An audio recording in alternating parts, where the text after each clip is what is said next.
Good morning and welcome to day 14 of the 21 Day Novel Challenge. It is 6:18 a.m. on a Sunday morning.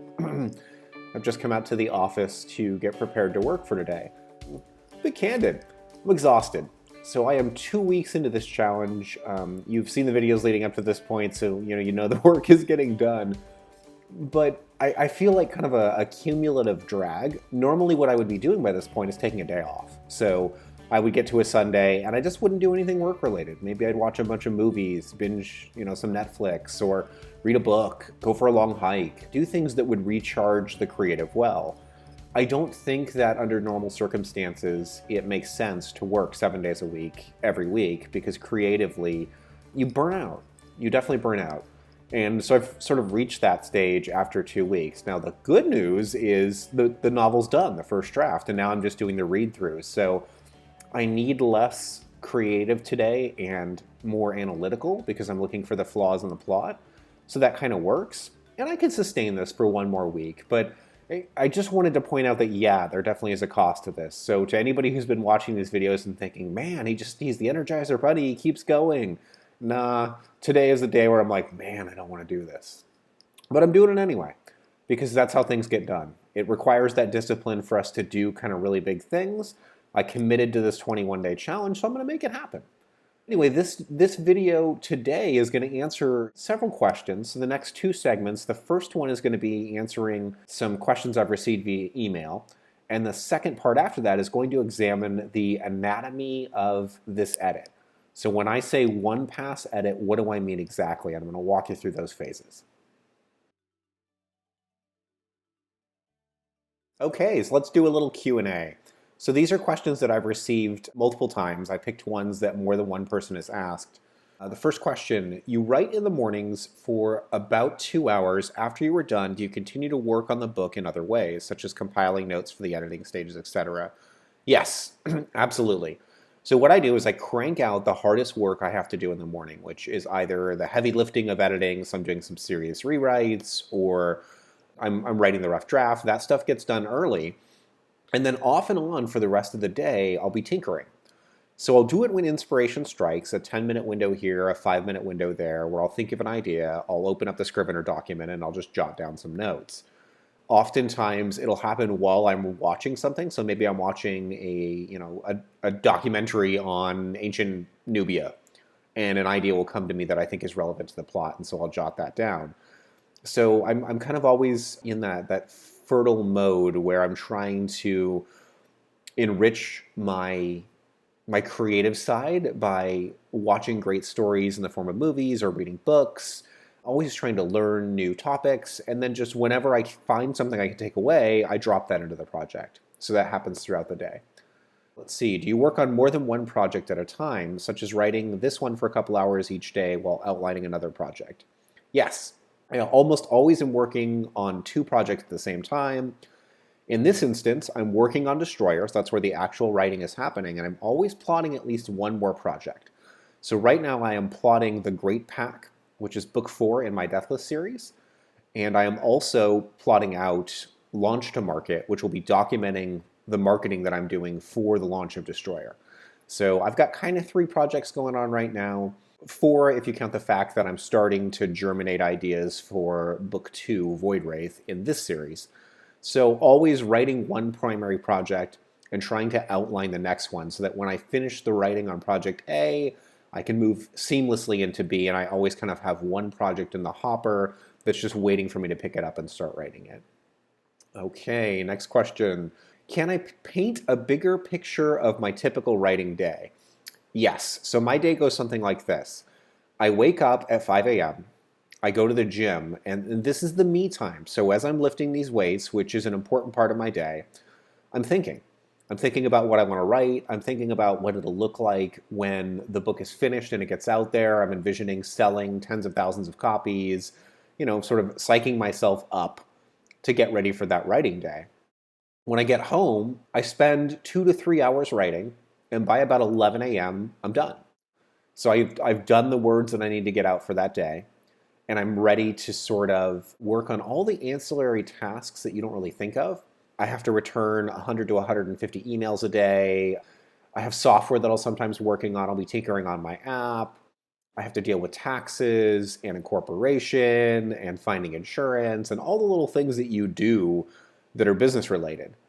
And then after I finish that stuff, as we get into about mid-afternoon, I set myself an hour brainstorming window where I think about the future. I might do some journaling. I will outline other projects. I will look at publishing schedules. I will do social media and maybe read some blogs on craft. I will occasionally shop for a new craft book and start reading that.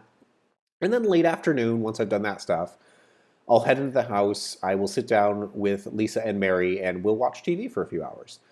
So I usually have an iPad in my lap, and lately I've been drawing as we're watching TV. And we watched Battlestar Galactica. We just finished up Gallivant, which I highly recommend if you like musicals.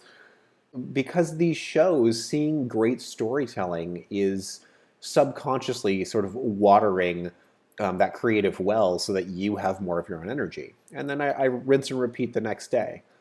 Some of the studies that I have done have really suggested that humans aren't meant to work in solid 8-hour blocks. 2-3 hours, take a nap, 2-3 hours, done for the day. That's kind of where our natural point was if you go back 70,000 years to us on the Serengeti Plains in Africa. And I'm finding that that natural rhythm seems to work well for my own routine. Next question, at what point during the writing process do you line up your editor, formatter, etc.? So I don't use a formatter, I do my own formatting, proven to be a mistake of late. I use Scrivener to format my book, but I've gotten a few comments about a nasty hard-coded font, which I'm not trying to do, and clearly is being inserted by Scrivener. So I do need to work on what I'm doing for formatting. For editing, you have to line your editor up way, way in advance, and this can be really challenging. So if I'm planning to finish a book by, let's say, March 15th, I have to book that with the editor usually by about February 15th, like a month in advance. And if you miss that deadline, that editor's counting on getting that work from you. So they may not work with you again if you overshoot that deadline. So it's kind of stressful. And part of the reason why I'm kind of segueing into using less editing. In this particular instance, I haven't even booked the editor yet for the proofread of Destroyer. I have 3 possible people that I can go with. All I need is for one of them to be free, but I will set that up this week, and I'll mention it in the video when I do. Okay, any other questions on my list here? You're a full-time writer now. Does that mean you devote the same hours, like your formal day job, to writing and the business side of writing? No. I definitely am working overall less hours. So what my day used to look like is I would get up at the same time and go to the gym. But then instead of coming out into my office to write, I'd get on the bus and go into San Francisco to do my software job. So I was the sole iOS developer, which means every line of code was coming from me. And I had to solve some very interesting challenges in this application that we created. So I'd be on the bus, I would do 2 30-minute writing sprints on the way there, and usually 1 to 2 on the way home. But that was the whole of my writing. It all took place on the bus 5 days a week. It was only on the weekends that I could do it at home. So my entire business was fit into 2 hours a day, and all I've really done is expand that to about 4 hours a day. So I'm not working 8 to 12 hours a day on this writing thing. I'm doing a lot of things that have to do with writing that are helpful, but it's really hard to say, hey, I jetted out to a matinee of the new Star Wars movie as research and consider that work. Yeah, I think that's the last of the questions on this list. If you guys like this Q&A section, I will do more of these in future videos.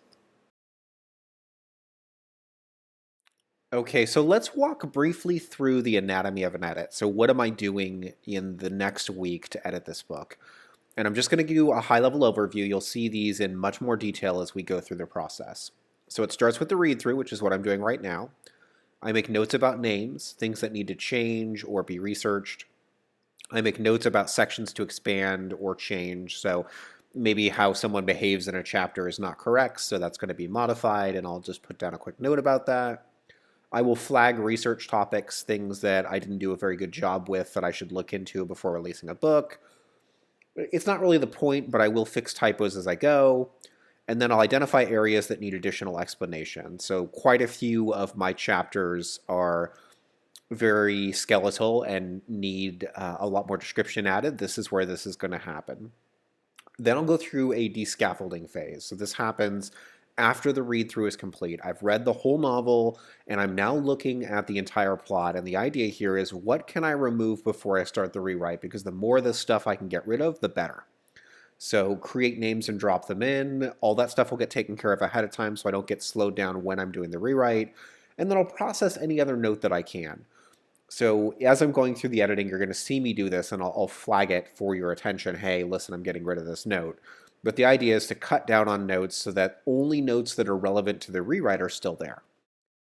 Once I'm ready to actually rewrite, I start at chapter 1, I read all the notes, I ask myself what purpose that scene serves, what is it adding to the plot, what am I accomplishing, why is it there, and then I'll rewrite the scene with those notes in mind. So I'll process each of the notes, and by the end, all those notes will be built into the scene, and I'll double check to make sure that scene serves its purpose. And then I just rinse and repeat. I go through every chapter in the book doing exactly this. And what I find is by the end, I have a much, much more cohesive plot. So that's a short look at the anatomy of an edit, and you're going to get to see that in action over the next week. So that said, I think we're going to wrap this video up because we are going a little bit long today. I will not show you the chapters in this Scrivener document, but tomorrow we will go through the entire document and I'll show you all the changes I did through the read-through. So thanks for riding shotgun on this whole project, and it is on to day 15.